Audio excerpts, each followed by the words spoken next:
இந்த தேசத்தில் பொதுவாக ஒரு காலத்தில் சைனாவிலே அதிக இளைஞர்கள் இந்த தேசத்தில் நம்முடைய தேசத்துக்கு சுதந்திரம் பெற்றதற்கு முழு காரணமாக இருந்தவர்கள் இளைஞர்கள். ஆனால் நாம் அப்பொழுது இளைஞர்கள் கல்வி நம் இந்தியாவில். ஆனால் இப்பொழுது பாருங்கள், சைனாவில் தான் அதிகம். ஆனா இப்போ பாத்தீங்கன்னா இந்தியாவில் அதிக இளைஞர்கள் இருக்கிறார்கள். அவர்கள் கையில் தான் இந்த தேசம் இருக்கிறது. அப்படிப்பட்ட இந்த தேசத்திற்கு நாம் என்ன செய்ய வேண்டும்? இந்திய மண்ணு இது எவருக்கும் கண்ணு, இந்த சுதந்திரத்தை கண்ணிமிக்க காக்கணும். இந்திய மண்ணு இது எவருக்கும் கண்ணு, இந்த சுதந்திரத்தை கண்ணிமிக்க காக்கணும்.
ஒவ்வொரு வீட்டுக்கு இப்ப ராணுவத்துக்கு அனுப்புவாங்க. இப்ப நம்ம தெருவில் பாத்தீங்கன்னா அந்த காலத்துல மிலிட்டரி எல்லாம் இருப்பாங்க. மிலிட்டரி மிலிட்டரிக்கு போயிட்டு வந்தாங்க. தேசத்தை காப்பதற்கு பிள்ளைகளை அனுப்பிய காலம் உண்டு. ஆனால் இப்பொழுது நம்ம தெருவில் பாத்தீங்கன்னா எதை பாத்தீங்கன்னா நம்ம தெருவில் அப்படிப்பட்ட ஒரு ராணுவத்துக்கு போயிட்டு வந்த பிள்ளைகளா ஒரு தேட முடியல. இந்த தேசத்தை காக்கின்ற பிள்ளைகளாக பார்க்க முடியும். ஆனாலும் இப்ப இப்பெல்லாம் போறான். அந்த காலத்துல ராணுவத்துக்கு அனுப்பணும் அவுட்டுக்கு. ஆனா இப்ப போறான் விடிஞ்சு 3 பேர் டாஸ்மார்க்கு போறான். அப்படிப்பட்ட ஆட்கள்லாம் இன்னைக்கு இருக்கான். ஆனால் தேச பற்றை நாம் வளர்க்க வேண்டும். அதே நேரத்தில் எல்லா பாசமும் நிறைந்த தேசம் இந்த தேசம். கணவன் மீது மனைவி பக்தியாகவும், மனைவி மீது கணவன் பக்தி உடையவனாகவும் இருக்க வேண்டும். அதற்கான ஒரு கிராமிய பாடலை இந்த நேரத்தில் சொல்லி எல்லாவல்ல நம்முடைய தேசத்தின் விடுதலையை எண்ணி பார்க்க வேண்டும். நமக்காக ரத்தம் சிந்தி, நமக்காக தியாகம் செய்து நம்மை இந்த தேசத்திற்கு ஆளாக்கி கொடுத்தார்கள். அந்த தியாகத்தை எண்ணி பார்த்து எப்படியெல்லாம் அவர்கள் பாடுபட்டார்கள்.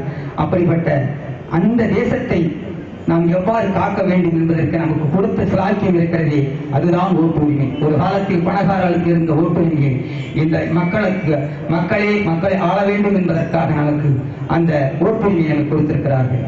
இது பெரிய பாக்கியம். இந்த பாக்கியத்தை நாம் இழந்து விட்டோமையானால் பின்னால் நமக்கு தொல்லைதான் வந்து சேரும். அப்படிப்பட்ட நிலையில் நல்லவர்களாக தேர்ந்தெடுப்பதற்காகத்தான் இந்த நாடு உயர வேண்டும் என்பதற்காக தான், நாளை வல்லரசாக இந்த நாடு வர வேண்டும் என்பதற்காகத்தான் இப்படிப்பட்ட வாக்கு ஓட்டுகளை நாம் கண்டிப்பாக பதிவு செய்ய வேண்டிய ஒரு காலகட்டத்தில் வந்திருக்கின்றோம். மக்களாகிய நாம் அதை மறந்துவிடக்கூடாது. எத்தனையோ காரியங்கள் இருந்தாலும் மறந்துவிடக்கூடாது. அந்த காலத்துல அதேபோல ஒவ்வொருத்தருக்கு ஒருவர் நாம் பாசமுடையவர்களாக, பண்புடையவர்களாக இருக்க வேண்டும் என்று கேட்டுக்கொண்டு, எல்லாவற்றுக்கும் மேலாக வீட்டிலும் சந்தோஷம் நிலவ வேண்டும். அப்பதான் சந்தோஷம் பார்த்து மாமா பெண்கள் எல்லாம் பாத்தீங்கன்னா கணவன் பேரெல்லாம் சொல்ல மாட்டாங்க. அப்படிப்பட்ட காலம் இப்பெல்லாம் பாருங்க, ரொம்ப அருமையான காலம். எனவே இருந்தாலும் ஒரே பாட்டோடு முடிக்கலாமா என்று தொடும் பொழுது அதை பாடி சின்ன சின்ன மிச்சங்கள் வச்சு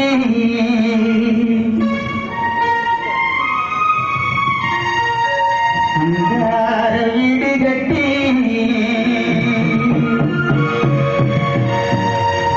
சின்ன சன்னல் வச்சு வீடு கட்டி வீட்டுக்குள்ள சிட்டு வந்து குவினா அது சிட்டுகளின் சத்தம் அல்ல, அது சிட்டுகளின் சத்தம் அல்ல, எல்லாம் தாங்கத்தம்மடி. ஆமாமா ஆமாமா எல்லாம் தாங்கத்தம்மடி.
சத்தமல்ல, அது கருங்குயில் சத்தமல்ல, என் கருத்தமை சத்தமடி.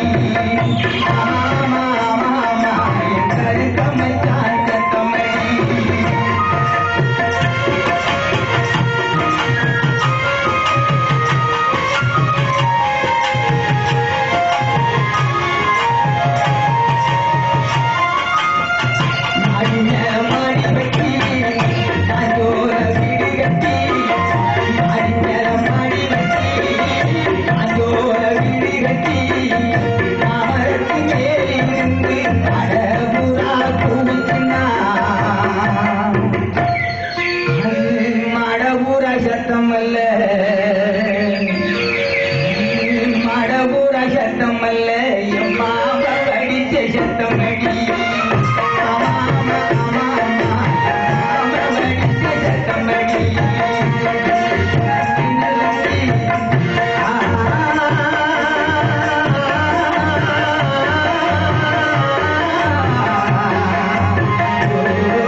சந்தோஷமாக இருக்கும். எவ்வளவு நாகரிகங்கள் வந்தாலும் நாம் எல்லாம் எவ்வளவு நாகரிகமானாலும் ஒருவருக்கொருவர் பக்தி உடையவர்களாக நாம் வாழ வேண்டும்.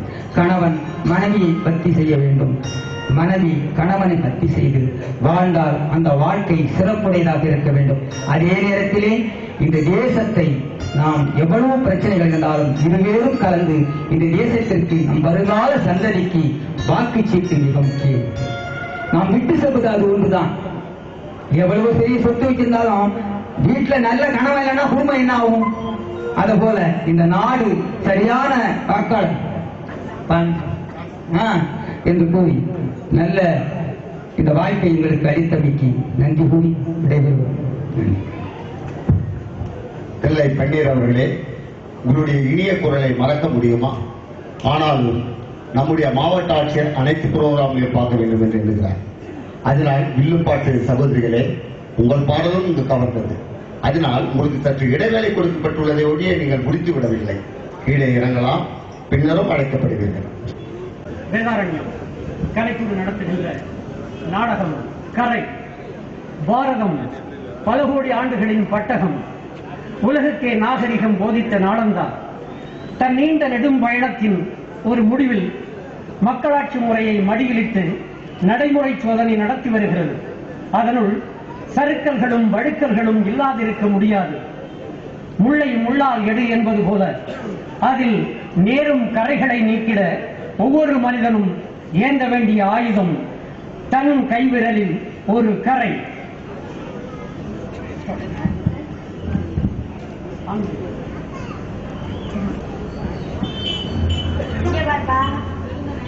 அண்ணா சொல்றதுக்கு தலையாட்டு உனக்கு தாரமா பாம்பு விட்டு தெரியும். அதுக்கப்புறம் இவங்களை பார்த்து கவனிக்க வேண்டிய விதத்துல கவனிக்கிறேன். சரிங்கண்ணா. இங்க பாருப்பா, அண்ணன் சொல்றது தலையாட்டு உனக்கு தாரமா பாம்பு விட்டு விட்டுருவோம். அப்புறம் எங்களை பார்த்து கவனிக்க வேண்டிய விதத்துல கவனிச்சு. பெரிய நம்பி, சின்ன நம்பி, நல்லா கேட்டுக்கங்க. நம்ம பஞ்சாயத்துல நம்ம தீர்ப்புன்னா சும்மா எள்ளுக்கா பாக்குற மாதிரி இருக்கும். இந்த நேரம் அவனுக்கு, இந்த நேரம் இவனுக்கு அப்படின்னு பிரிச்சா அது சரியில்லை. இந்த நேரம் விளையாடணும் போகலாம், இந்த நேரம் நல்லா விளையாடலாம். அதனால இருக்கிற பொருள்ல அண்ணனுக்கு பாதி தம்பிக்கு பாதி. என்னப்பா சரிதானே? சரிங்கண்ணே. சரிங்கண்ணே. சரிதானப்பா? சரிங்கண்ணா. நீங்க சொன்னா சரியாதானே இருக்கும். சரிப்பா. சொத்து பிரிக்கணும்னா ஒத்து பிரிக்கணும். 20 தென்னமரம் இருக்குறீங்க, அண்ணனுக்கு பாதி தம்பிக்கு பாதியா பிரிச்சிருவான். அப்படின்னா 10 அண்ணனுக்கு 10 தம்பிக்கா? அவசரப்படாத, அப்படி இல்ல. தரையிலிருந்து இருக்கிற கீழ் பாதி அண்ணனுக்கு, மேல் பாதி தம்பிக்கு. இப்ப 20 வரமா 2 பேருக்கு சரமம் சமமாயிட்டுல. சரிங்கண்ணே. அட அட, என்ன தீர்ப்பு, என்ன தீர்ப்பு. சரி இருப்பா, தரையில இருப்பா. இருப்பா, பெரியவன் பொறுப்பானவன், அவன்கிட்ட கீழ்பாதிய கொடுத்துருவான். சின்ன தம்பி விளையாட்டு பிள்ளை, அதனால அவனுக்கு மேல்பாதிய கொடுத்துருவான். அப்பதான் ஒழுங்கா வச்சுக்குவான். சரிங்க. அடுத்ததா வாங்க, ஏதோ மாடு கண்ணு கறவை ஏதோ 5 உருப்படி வச்சிருக்கேன்னு. ஆமாங்கண்ணே. சரிப்பா, மாடு கண்ணுல முன்பாதி ஒருத்தர் பின்பாதி ஒருத்தர் வச்சுக்கோங்க. அம்மாங்கிற குரலும் அழகான முகமும் கழுத்துல மணியும் கட்டி இருக்கிற கயர் இருக்கிற முன்பாதி அண்ணனுக்கு, பின்பாதி தம்பிக்கு. என்னப்பா சொல்றீங்க? சரிங்க, நீங்க செஞ்சா சரியா தானே இருக்கும். அடுத்ததா நிலம் எல்லாம் அண்ணனுக்கே கொடுத்துருவோம். இருங்கப்பா, சின்ன தம்பி சின்ன பிள்ளை, அவட்ட நிலத்தை கொடுத்தா காப்பாத்தி வச்சுக்க மாட்டான். அதனால பெரியவனுக்கே எல்லா நிலத்தையும் கொடுத்துருவான். அது மேல எது விளையிற தூசி தும்பு இருந்ததுன்னா அதை வேணா தம்பி எடுத்து தொலைஞ்சிட்டு வரப்போ. சரிங்க. என்ன அருமை, என்ன அருமை. இவர்தான் ஹரிச்சந்திரன்.